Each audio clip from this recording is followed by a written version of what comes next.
Hello, this is OverlordBou, and today I'll be covering the newest steel ship in WoW's, the Tier 10 EU cruiser, the Svea. Now, the Svea represents a theoretical successor to the Tre Kroner class built for the Swedish Navy.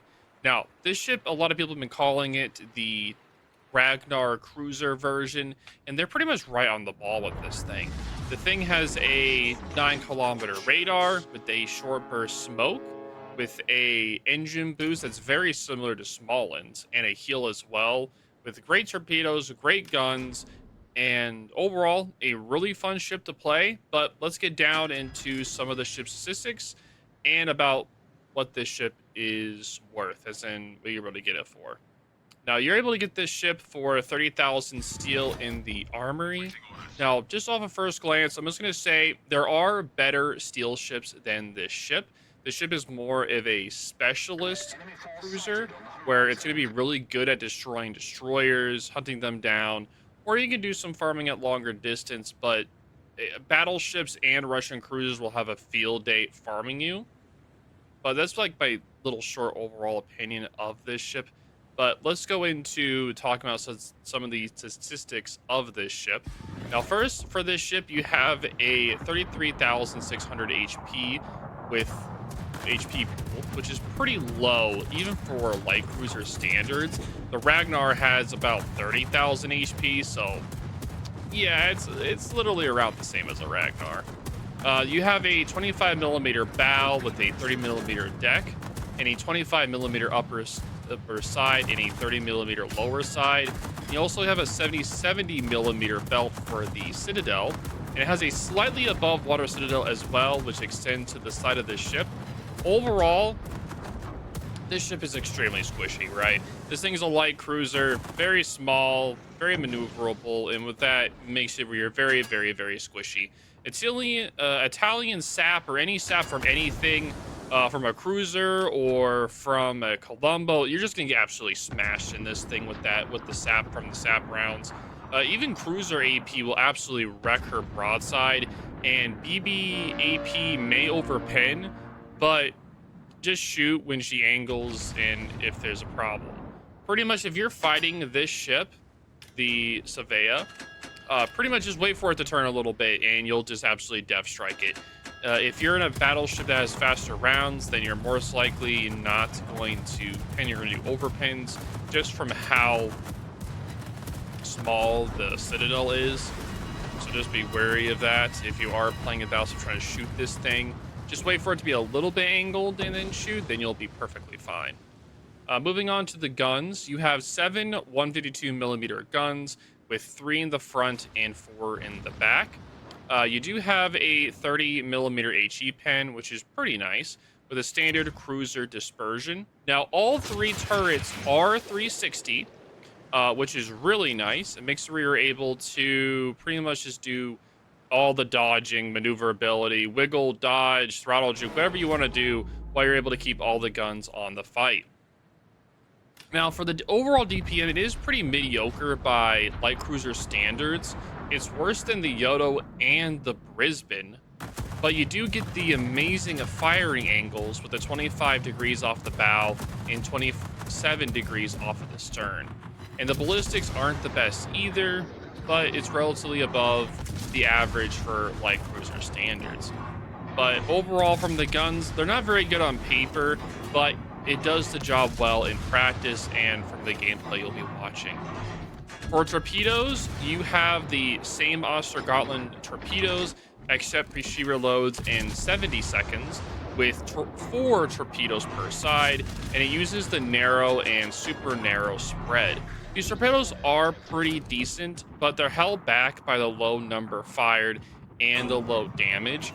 So torpedoes are more for getting floods on the target that you're trying to hit, to be able to get them to DCP, which then you're able to get permafires using your guns. And you're also able to farm these targets using your short burst smoke, which is the British smoke. If you just want to compare it to a smoke, it's pretty much the British smoke.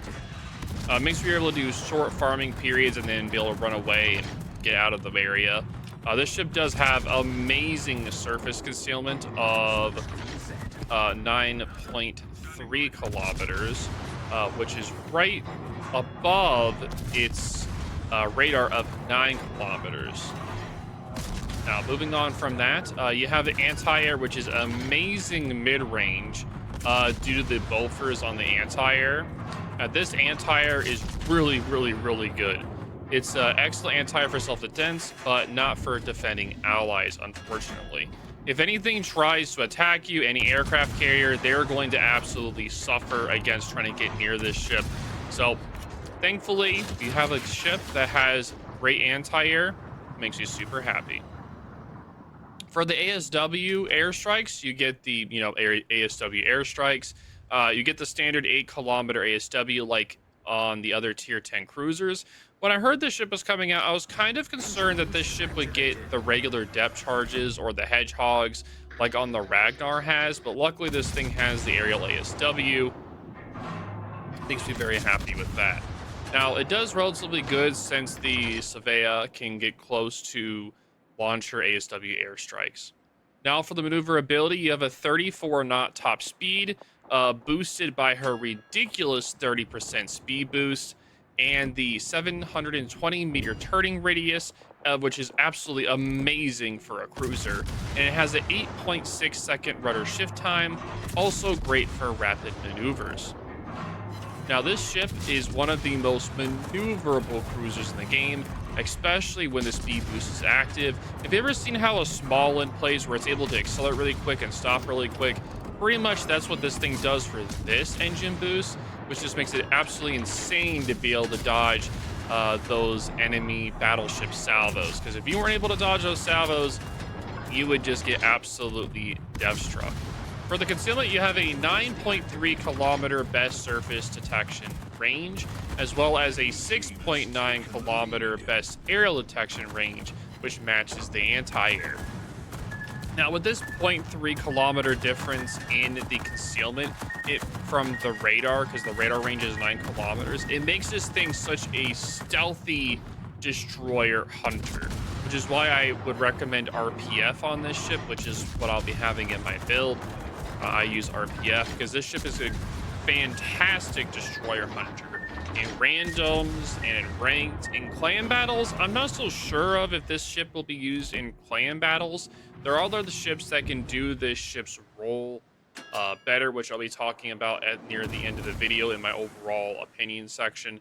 But pretty much, the ship is a fantastic destroyer killer, so you want to optimize that ability by building all in concealment, building into the radar, building into your ability to hunt down destroyers using the RPF, and making sure you have that radar being available as soon as possible and having it active as long as possible to be able to bully those destroyers and push them back. Moving on, let's talk about the consumables of this ship. You have a standard 5-second damage control party. You do have a fast action repair party, which heals in 14 seconds instead of the standard 28 seconds. The heal amount is unchanged, but it does make it where you're able to get your heals 14 seconds faster since you don't have such a long period of healing, which is really nice because this ship can get easily damaged if you're not careful. So it's really nice you're able to get your heals back quicker. Now, for the smokes, you have the Royal Navy short smokes, like we were talking about earlier. You have a 10-second action time with a 40-second dispersion time. So pretty much the last puff of smoke, it lasts for 40 seconds. Pretty much all the smoke puffs last for 40 seconds. And you have a cooldown of 70 seconds. So pretty much that means is that as your final smoke puff dissipates, you'll have 30 seconds until your next smoke. So you have 30 seconds to stay dark or open farm or launch torpedoes. Whatever you need to do, you're able to do that for being able to stay alive. The next thing you have is the EU radar. You have a 9-kilometer radar with a 15-second duration. Now, when you build into it all the way, it goes to 20 seconds. And in that 20 seconds, you're able to really punish the enemies that are going into that radar. You like really, really, really punish it. Now, for the cooldown, you do get a really fast cooldown of 60 seconds, which is absolutely insane that you're able to get a 60-second cooldown on this cruiser. It pretty much makes it where you're able to run in, radar a destroyer, and if he lives, you're able to back off, wait the 60 seconds, go right back in, and radar him again. And you're just able to punish over and over and over again with that radar because you get a lot of radars. Now, you do get the final consumable you're able to get, or that you have, is the improved speed boost. It affects the acceleration as well as the top speed. You get a plus 30% top speed, and it makes it where you're able to accelerate quicker and slow down quicker like the smalland, which makes this thing a formidable dodging tool from incoming battleship fire and cruiser fire. This ship has an amazing pool of consumables. With anyone that's able to utilize them, will do amazingly well in all of their matches.